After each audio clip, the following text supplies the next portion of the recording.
Well, welcome to the Chase Merrell Podcast. Larry Merrell, my guest today. Thank you. So good to have you, man. Yeah, it's a pleasure. My dad. This has been something that, I knew before I even started, I couldn't wait to get to have this conversation today. Mm-hmm. Me too. Yep. Ever since you started them, I thought, when's he going to invite me? Well, it's been awesome up to this point, but yes. Yeah, I mean, getting to have this, part of it was being able to do it in person. You living in Arizona. Huge, and us up in Washington.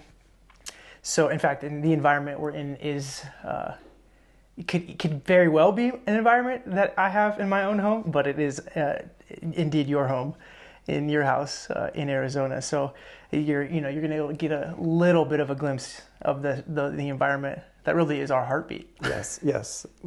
We wish we were here all the time. Yeah.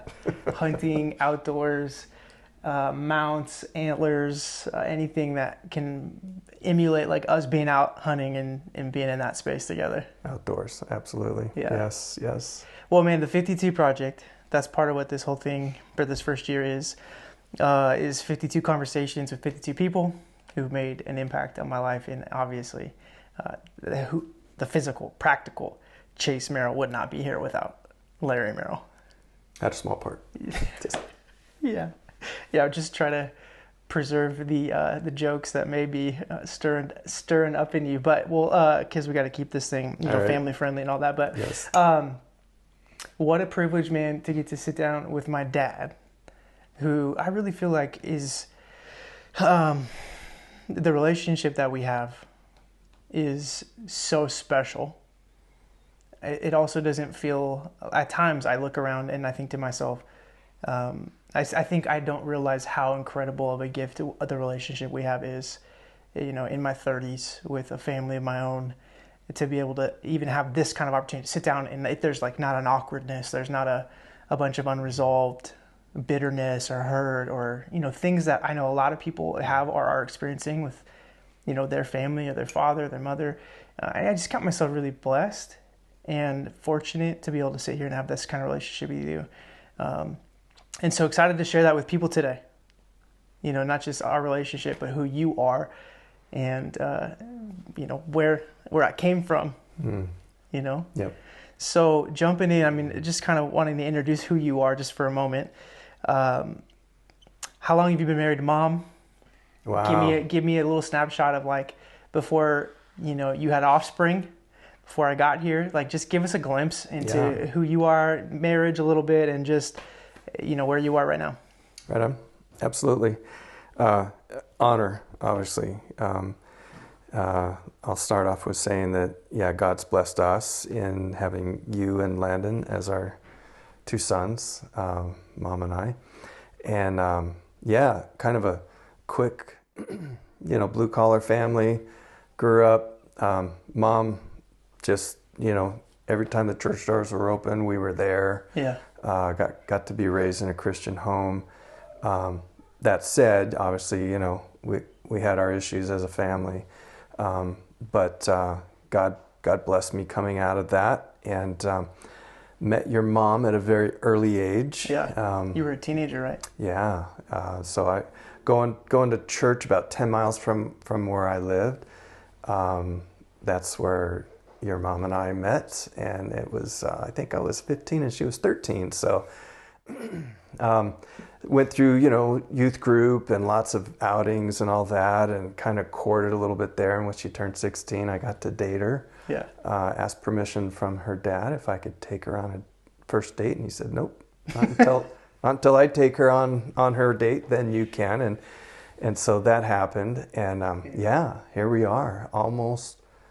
I knew her and courted and dated 5 years, and then we got married. I was just turned 20. She'd been 18 about, 5 or 6 months. Yeah, I'm trying to remember. She was engaged while finishing her senior year in high school. I believe so. Right? Yeah. That's crazy. Yeah, really crazy. So we had been together, had a few offs, but mostly on for 5 years. Yeah.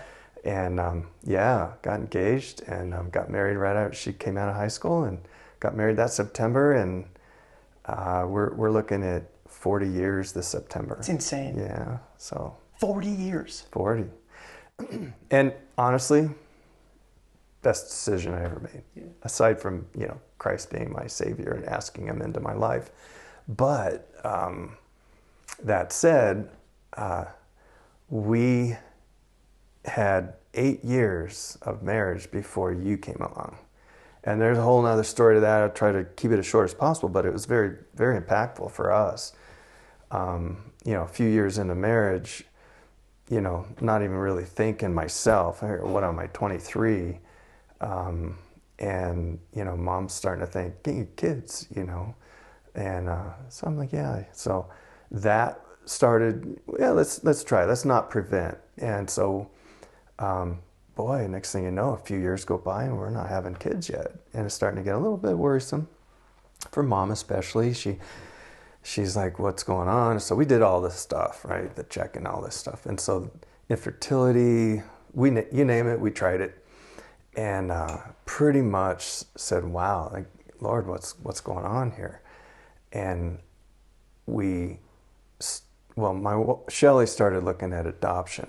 And I just thought, man, Lord, why? I'd really love to have my own flesh and blood. I know there's kids out there, that need families and parents. And I mean, there's a huge need, but, I just so badly want my own flesh and blood. And that was just kind of a test, really, I feel like, on my own self. Sure. And so one night, I remember distinctly, middle of the night, I was just kind of laying there awake. And I knew Shelley had been, somehow woke up. And I just said, hey, you know what, all the adoption, you go, do whatever you got to do, start that process.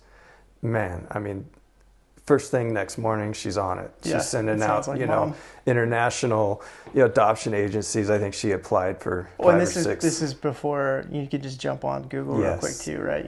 Make it all online. I mean, you're talking about packets, physical paper. Yes, mail. Yeah. Yes, snail mail. So that started, and not even, I don't know, mom can correct me, but it was that year we found out we were pregnant, and that was you. And so I just believe God's timing. Yeah. Bringing you into our life. I'm a little older, a little more mature, a little less selfish.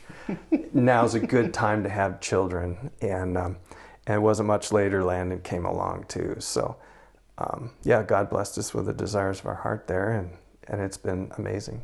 Yeah. So 8 years of marriage before I was born. You're celebrating 40 this September. Yeah. Years of being married. Mm-hmm. And you alluded this to. One of the things that has been so impactful for myself, and I can speak probably for Landon to my brother, is that even in those years growing up and under your guys' roof, it wasn't all like the picture perfect marriage, family, emotional, all that stuff was good all the time. Obviously we had a lot of different things, but the thing that really stands out as I think about that is you and mom never really hid like whatever you were walking through from us, at least from when I can remember, my being old enough to understand what was going on. You were authentic. Mm-hmm. And I think about your generation, and I think about your parents' generation, and that seems pretty foreign. Mm-hmm. I think one of the things that marked who you and mom are, still does, is your authenticity and how you live and how you aren't trying to put something on that you aren't.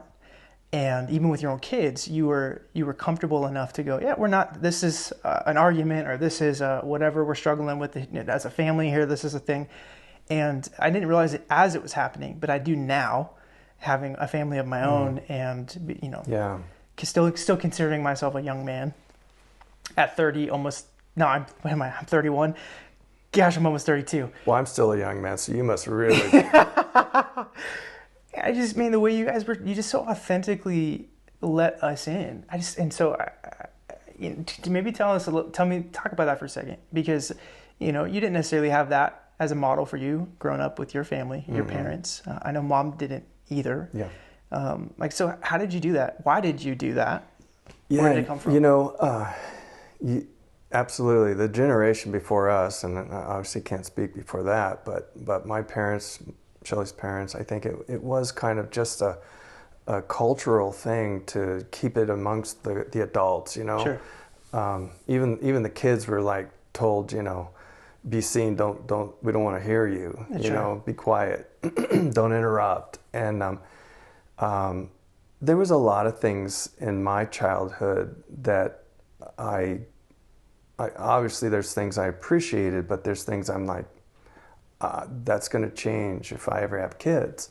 And in that was just that. It's like full open, you know, disclosure of at least the things that are necessary. That I always looked at it as an opportunity to grow and learn. Yes.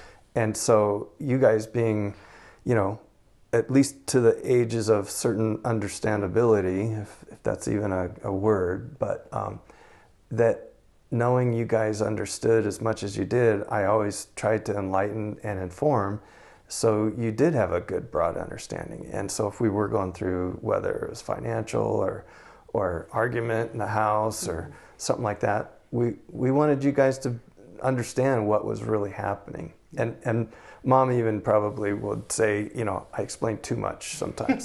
So, well, I don't know. That definitely hasn't impacted me at all, or I have not adopted over explaining or over talking, you know, in any way. So I don't know. I'm glad that stopped with you. So, yeah, but I just think about that, and I so appreciate that now, and find myself in moments, even with my own kids who are younger, you know, at 7, 5, 3, and 8, 9 months. At just remembering how impactful now that was for me then, to figure out how to continue to bring that kind of healthy component of authenticity with our kids when we do fail, owning it. When we aren't strong, being okay with that and saying, you know, but here's where I'm at, here's what we're gonna do while we're in it. That was just such a huge part of us growing up that I can recall, and I've seen you maintain even after we've grown and we moved out of the house and all that. But I just appreciate that, because that's a big piece of, like, it's a big value of mine. Like today, even as I lead in ministry as a pastor, the value of being authentic and vulnerable with people is so important. It's just so important to me. I don't know another way of leading. I do, because I've seen other people lead in other ways. It's still a temptation and a propensity at times to want to present a stronger or whatever, just more put together thing. But it's in my core DNA because of the way that you guys lived your lives and raised us when we were younger. And it's super appreciated. I think it's rare. And I think it really connects with people in a really, you know, authentic way. You know, from a very early age, you know, when I became a Christian, I think, you know, I was introduced, you know, Sunday school and all that, but I think I really said, hey, Lord, at like 11 or 12, somewhere in there, it's like, you know, I'm getting into the junior high, and it's just, I'm seeing a lot more, right? You get more information, and you start to realize, oh, all this stuff I've been taught over the years in Sunday school and church, things I've seen, and now I'm in a, you know, public school system, and realized I need to make a decision. And I did. I made that decision to follow Christ. And, you know, I was pretty popular in school, at least at the time, right? You know, and loved sports and, you know, pretty social with my friends. But I realized as soon as I made that commitment, things started changing even at school. You know, people like, you know, I wasn't boisterous, but there was a noticeable difference. I said no to doing things, or they'd invite me to go here, and I'd just say no, you know, and no judgment, but I was just like, I started to change my decision making. Yeah. And in that, I would say throughout my life, I have said, Lord, your will. And then I'm no scholar. I've read a lot of scripture, but I just know, you know, love God, love others. And that is what I've tried to share and teach with you guys growing up. Those are the commandments that I remember. You know, the 10 commandments, but, you know, love God, love others. And if you don't do anything else, I mean, do those things. And, you know, the whole concept of trust the Lord and don't lean on your understanding all day long. Many times. It's one of the hardest scriptures to follow because you want to lean on your own understanding. But I've always asked God since I was 12, you know, hey, Lord, it says to ask for wisdom and understanding, and I have. I'm daily, I kid you not. My whole life has been, Lord, above all, give me wisdom and understanding. Yeah. And in that, I think that's partly why I said, hey, I'm going to teach my kids, you know, if they can learn from this, I'm gonna give them that opportunity. So, always trying to make sure you guys knew the details of why things happened or whatever. Yeah. So, yeah. I mean, and your life is marked by wisdom. I think about you. That will be one of the words when your life is looked back on one day. That's just like up at the top because of the way that you sought the Lord. I mean, I heard that word so much coming out of you, like, man, I'm even encouraging us, pray for wisdom, wisdom. And yeah, I mean, in the way that you did teach us, you did, like, you were such a great teacher. You got with us, got on our level and helped us try, not just to do what we were told, but to understand the why and how things worked and how to overcome issues or problems or fit something in something that we didn't think could fit, you know, whatever it was, packing or whatever else, you know. Yes. And, you know, so there's wisdom. One of the other things I think about is like the hard work. Another thing that's going to mark you. Like, I don't know if I've met somebody that has worked harder in my life that I've seen than you. And from knowing some of the stories from your childhood to who you are today, you're turning 60 this year. Young 60. Yes, sir. Young 60. 60 years young, yes. Dude, 2/3 of your life married. I thought you said it was almost over, but yes. No, get out of here. I'm thinking 40 years of married celebrating and you're turning 60, 2/3 of your life. You've been married. It's amazing. But hard work. Yep. Dude, you have broke your back for even before I got here. But then since the work ethic example and model that you showed for Landon and I has been second to none. And in that, there have been seasons I think that you would say maybe I've overworked or have been more consumed by work than I'd like to be. Mm-hmm. But you still figured out a way to make Landon and I feel like we were a higher priority than work. And even I remember seeing, even just on the last few years, some home videos from when we were really young, and like Verano apartments down in Southern California, like that kind of stuff. And you were working 2-3 jobs, late nights on call plumbing, different things, fixing things. But you would come home like on a lunch break and just like get on the floor with us and play and wrestle and different things like that. Yeah. And even in those videos, you can see your face, you can see your posture, your tone. It was like you couldn't wait to have that lunch break to just wrestle on the floor for a little bit, And as a new and younger dad now, I have 4 little kids that I loved wrestling and loved all that stuff, playing with them. I saw that in you. You're working your tail off, but you still figured out a way to make Landon and I like your priority. Yes. Talk about family for a moment. Talk about how, again, I'm sitting here with my dad at 30, almost 32, with the relationship that we've got, and it didn't just happen overnight. It didn't happen without its bumps and its seasons, valleys and mountains. But I have to acknowledge, like, it's rare.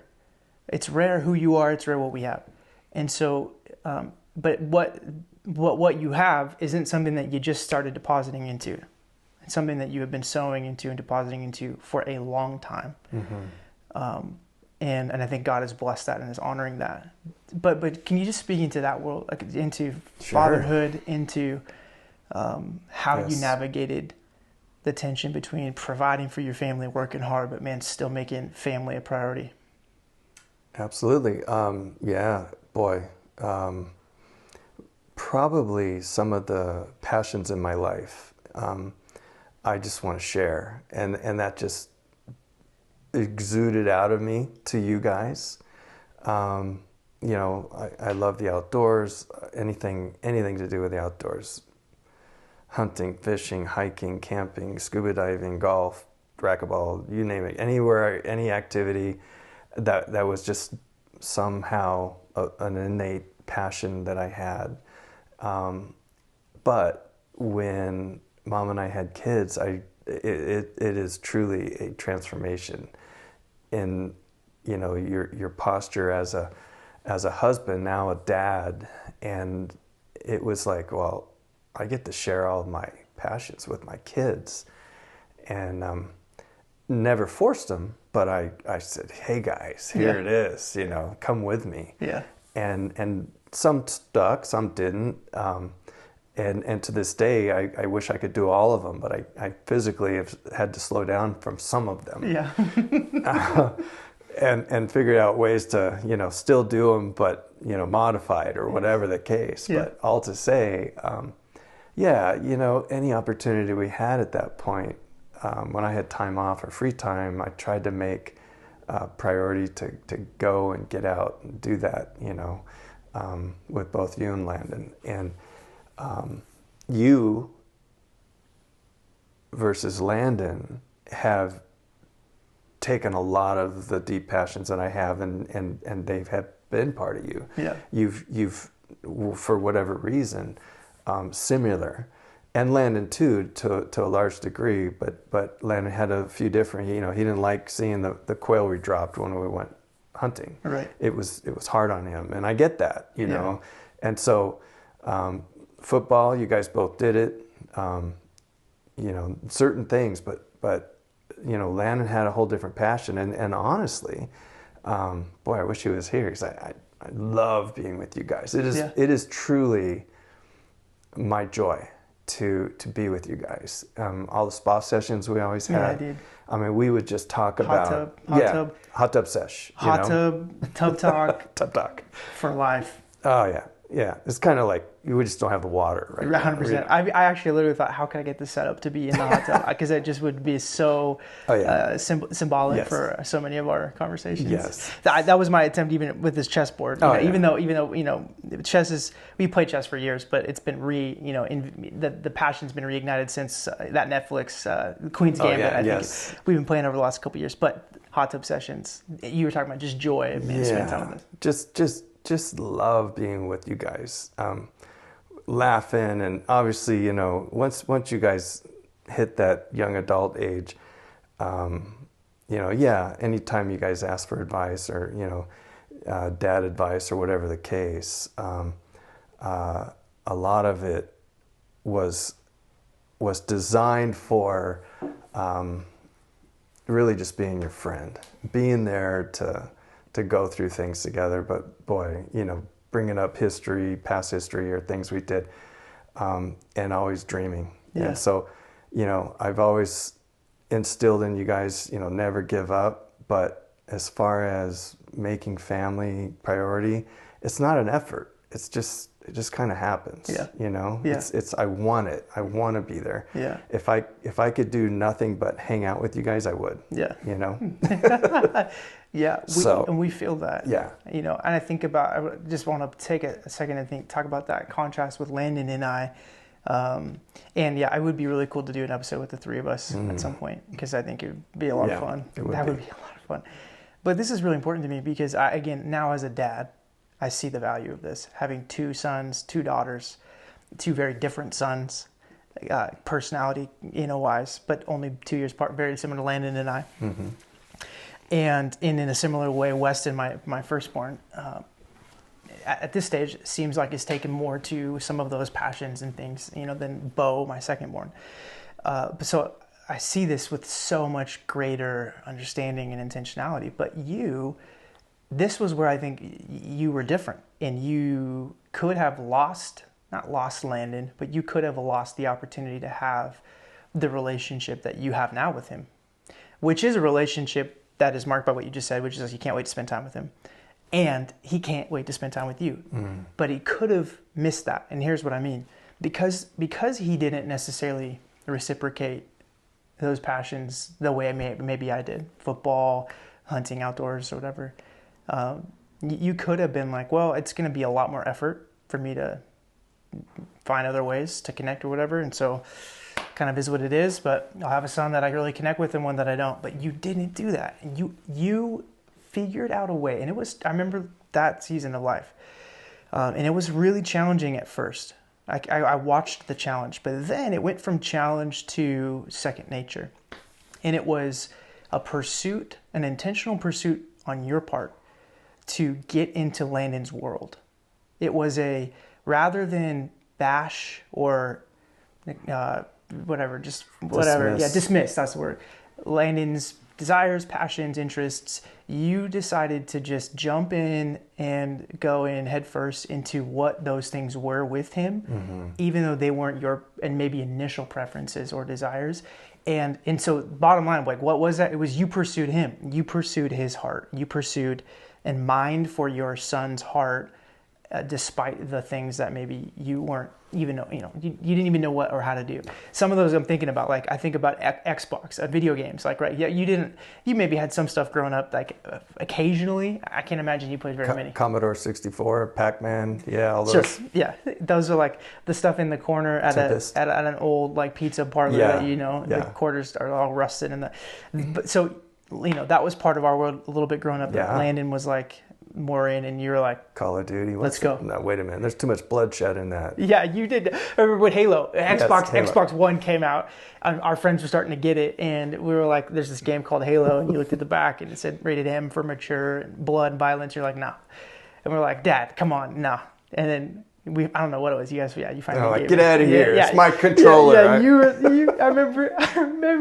I remember like coming home, or setting up again or whatever, and seeing like the different levels that we were getting different things, and like seeing you had moved up a level or two since the last time we played, and thinking the only way that's possible is if he got in here and played like by himself, like while we were out.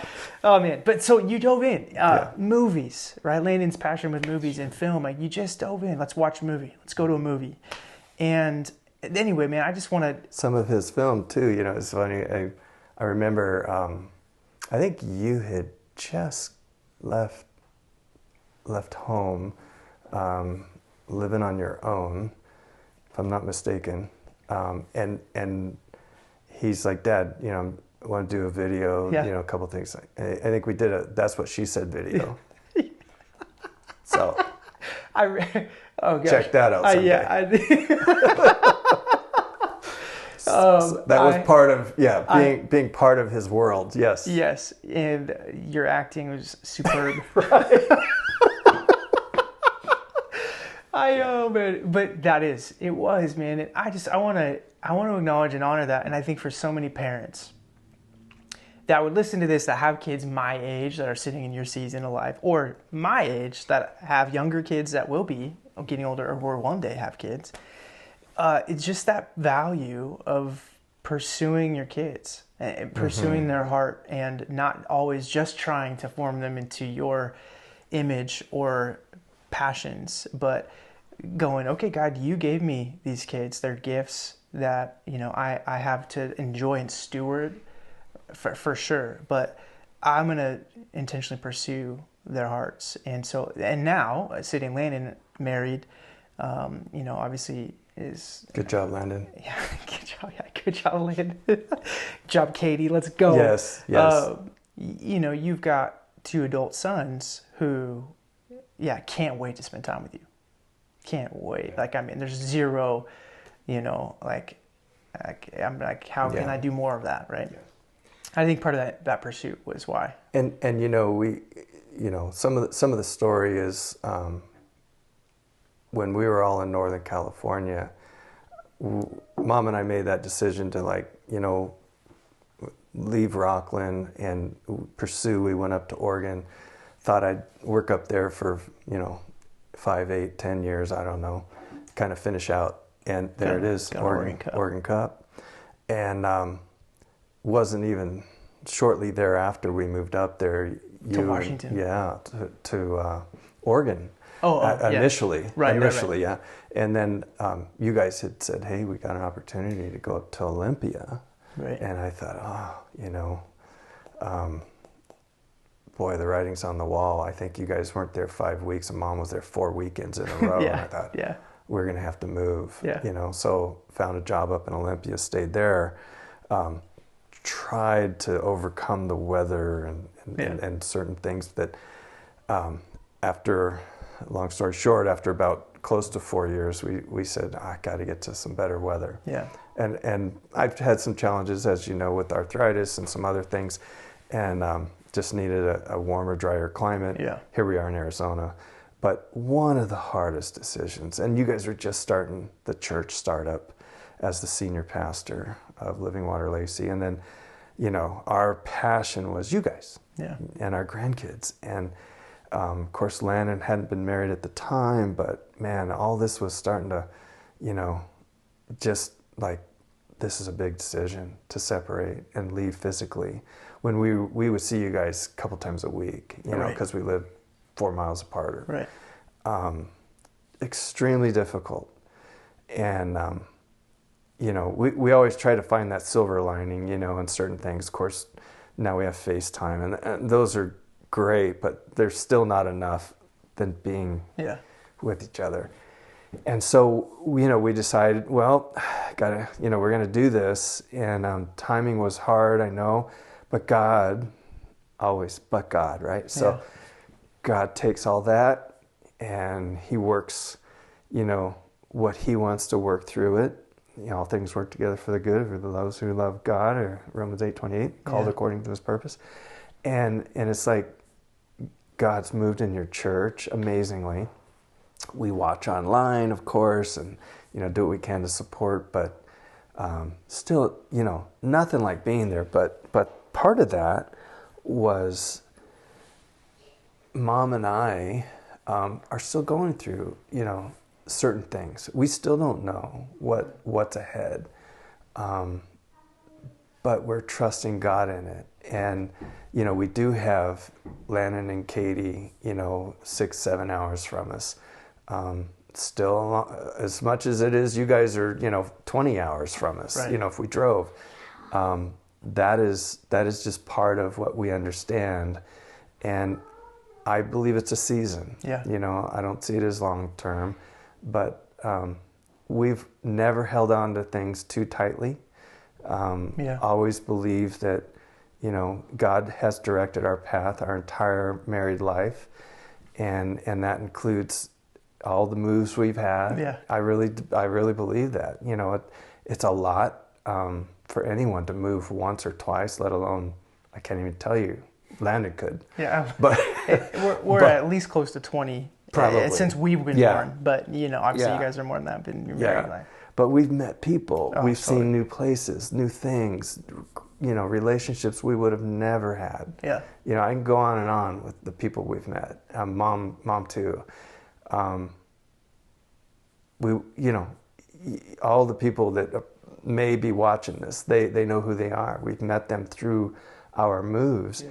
Without that stirring, whatever it is, of maybe it is a thing that, we get itchy for change. I don't know exactly. I can't explain it. Yeah.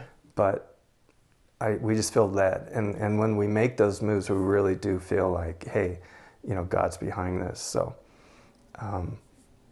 passionate for you guys. Our little grandkids, we have been blessed. 3 weeks, we got to go to Tennessee, right, for a week. Landon and Katie there, and got to see, Grandma Wanda celebrate her 80th family. I haven't seen in a long time. And then, you guys are there, bring the whole family, and then you get to come back here for 2 weeks. What a blessing. Yeah. I mean, I wish I had every second with you guys. Had to go back to work a little bit there, but it is just a joy in our hearts. We just, if we didn't have to do anything else, we would just be hanging out, supporting family, you guys, So. That piece of you you guys, even your move to here in Arizona, and you mentioned kind of the difficulty with that timing. I remember thinking about that and just being like, for us, from my vantage point, getting ready to launch this church, and although being a lead pastor hasn't always been like my dream or anything like that, but it had been something that we'd been growing into it to some degree, and so it felt like, okay, we're finally doing it. And then that same time frame, you guys were like, okay, well, we're actually going to leave, even though it felt, it was hard. But one of the things that I've continued to learn and see as a young man, husband, father, etc., and I recognize as part of why you and Mom created such a healthy environment and family for Landon and I, and still for us, is that you really were submitted to following the Lord, and then to each other. And I think that's probably the greatest gift that you gave Landon and I, was your love for Mom and pursuit of her throughout those years, and still to this day. That she really is your best friend. Like, you can still see that 15-year-old Larry love, look, infatuation, obsession, whatever you want, with Mom at times, 40 years, married plus that, right? And I think to that side of things, as people would listen to you, as family, marriage, all those things that could be part of their lives, I think one of the greatest gifts you gave me was the way that you loved and pursued Mom. Because we never had to, and again, it didn't mean everything was perfect. Right. Like, you guys, obviously, you're very human, very human. And, Yes. and, you have had moments, challenges, and different things, but you both haven't given up. You haven't given up on each other, and given up on following the Lord. And so even the move to Arizona was a move to go, hey, we know this is really going to be painful because we're leaving something we love in some of our kids and our grandkids. But God's leading, and this is for us. We still have us in our life, although you're a very important part of it, you're not all of it, in the sense of God's call on our life to go and still be who He's called us to be. And I respect that. And I so respect that. I think I watch a lot of parents be on the extreme ends of the spectrum of either a child obsession of like, I literally have no purpose in life but them, and so I will only do whatever they do, go wherever they go, and their roller coaster ride of up and down because their kids can't make up their mind or whatever else it is, and they're left feeling unsatisfied, or their expectations aren't met because whatever. To the other end, which is like, I could care less. You guys go do you. I'm me, and I'm going to pursue my whatever.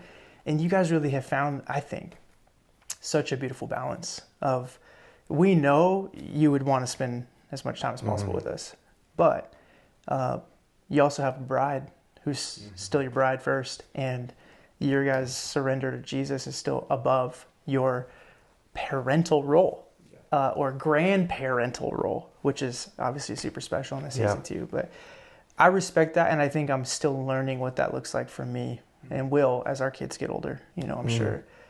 But I think a lot of parents could take note of that because I think it's part of how you guys have remained consistent in who you are. Boy, if I could speak to Mom and I, time flies. I always get emotional, as you know, for years, right? Again, another thing that stopped with you, didn't pass down to me in any way. Good thing for you. It's brutal. I hate crying as a grown man, but there's purpose behind it, obviously. Yes. At a young age, meeting Mom, and yes, the whole getting married young, going through a lot. Mom is my best friend. She has been the best part of me, and anyone who has met us as a couple will vouch that Shelley is the better half. She loves life. She loves you guys. Like, you'll never know. Bigger than the sky, bigger than the universe, whatever you want to say. It's exponential in her passion and love for family.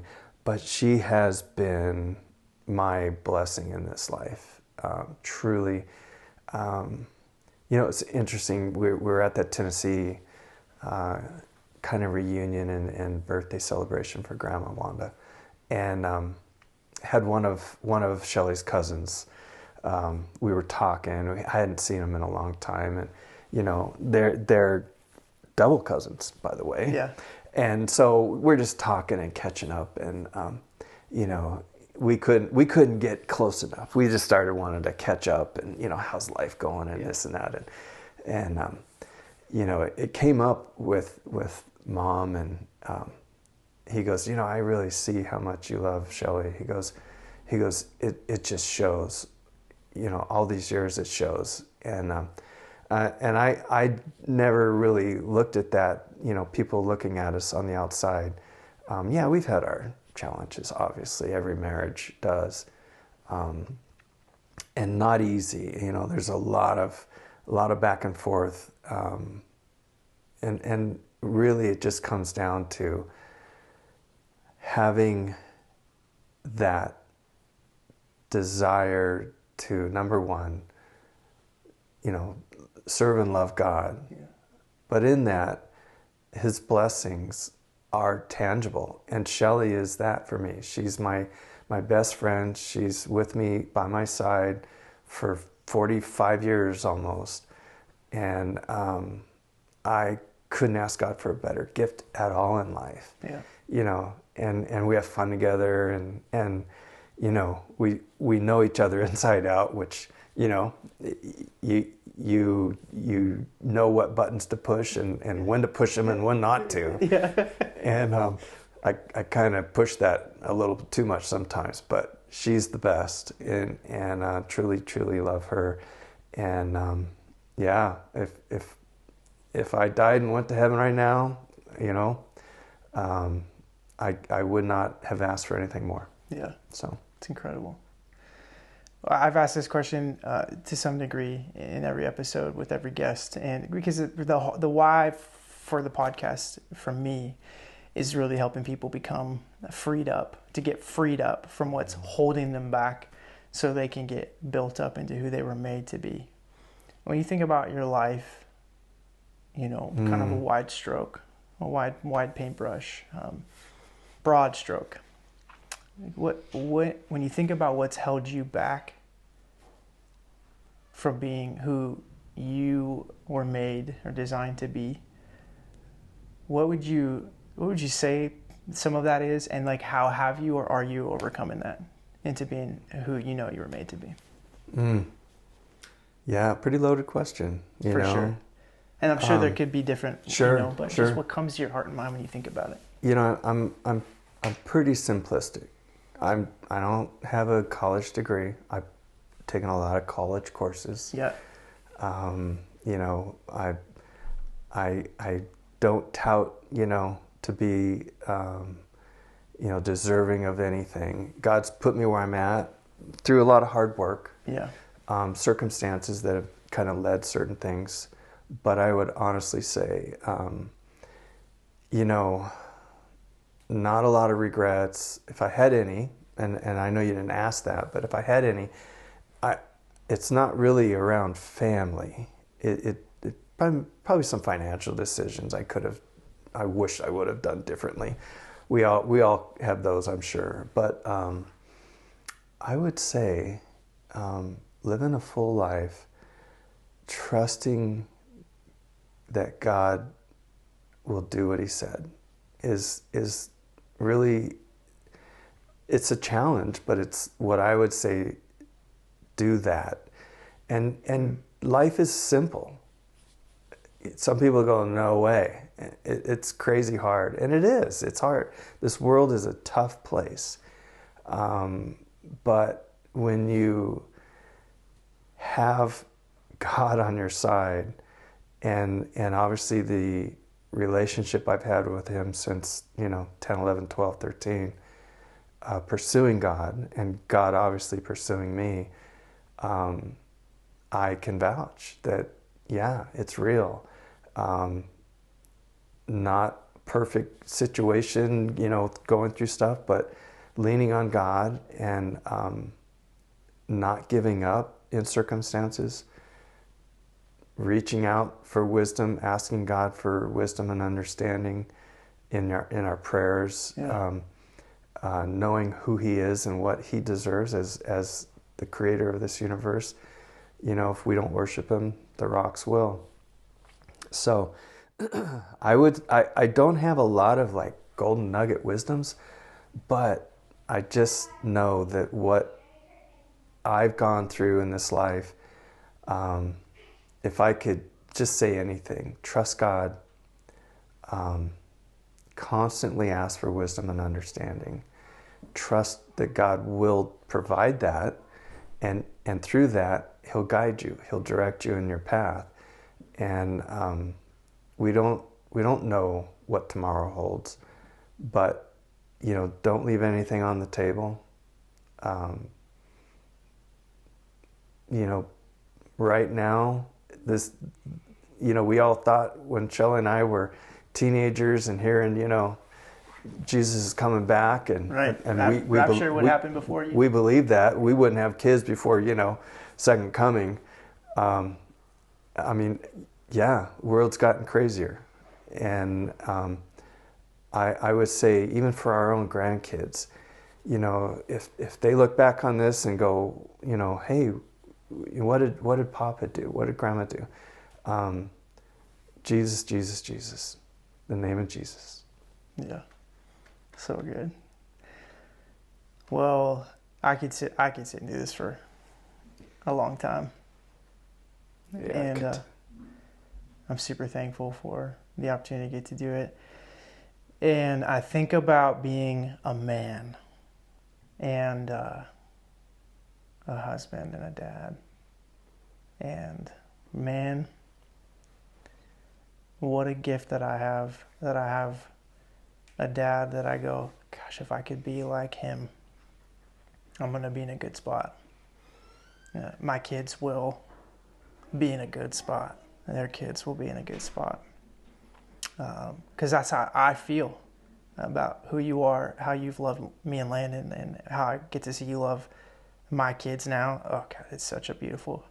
Watching them develop a relationship with Papa, so fun, is a blast. Yeah. And it's just God's goodness and faithfulness, But knowing that, man, we aren't guaranteed tomorrow, but that I have more chess games to play, spa sessions to have, hunting trips to go on with you, and hopefully even my kids, to create even more memories. Landon and his kids one day, just fills me with so much joy. Mm-hmm. And even if we both, if we're on a plane and God decided to take us today, the experiences that I've gotten to have playing these things with you are just they're just rich and abundant, and I'll be pulling from those for years and years and years. Every time I hunt, every time I'm outside, every time I'm in that kind of environment, you're gonna be with me in that way. You know what I mean? Because I just have been so blessed by time with you. I said this one time in a sermon. We went on a fishing trip. So I'll close with this because I know we're right there. Well, wait. Okay. I don't know the story yet, but okay. Let me say this: I am extremely proud of you. Not just as a son, father, but you as a person. You have absolutely honored me and your mother in your life choices and how you are a dad. And man, just couldn't be more prouder. So good job. Thanks, man. I love you. Okay, go ahead. I did graduate college. Yes. Good job. Barely. And you gave me a gift of celebrating and honoring that by going on a deep sea fishing trip in San Diego for tuna. And we had a couple of those before and had some great success catching fish. This trip we didn't have the same success. We didn't. Neither of us caught anything. And I remember coming back and sharing some of that trip with with the church. I had a time to preach and share with them, and I had this epiphany out there that the Lord just gave me, and it was even though I didn't catch anything, I got time with my Father, and that time with my Father was more valuable to me than the outcome of whatever it was we were trying to do or not do. And man, that is what I hope I can give my kids. Absolutely. I hope that, man, when I'm done spending time with my kids after whatever it is, a camping trip or whatever, that they don't walk away from that and go, well, we didn't have the outcome we wanted or whatever. But that what they're left with is like, but the time I got to spend with my dad. Right on. So great. So awesome. So thank you is not adequate, but man, I just love you. I feel loved by you. Again, one of the greatest gifts you can give a kid. I feel like you're proud of me. You know, a lot of kids live their whole life wishing to feel that or hear that or hope that there's some connection to that from their dad or their mom. We've never wondered in that department, which is, you know, probably at times it's been too much. You know, I'm sure there's probably times we thought we could do things we shouldn't think we could do because we just had so much belief and support. But even to this day, you know, the way you guys continue to support and uplift my bride and I and our family, it's an incredible blessing that continues to produce fruit in my life and in our family. So thanks for having the conversation always with me today. Love it. We'll have to have another one of these before this thing's over, maybe like a part 2, because there's so much more I'd love to share and people to get to hear, but really appreciate what you got to share with me today. Love you a lot. Yeah. Love you and too. Until next time. Yes. See you later.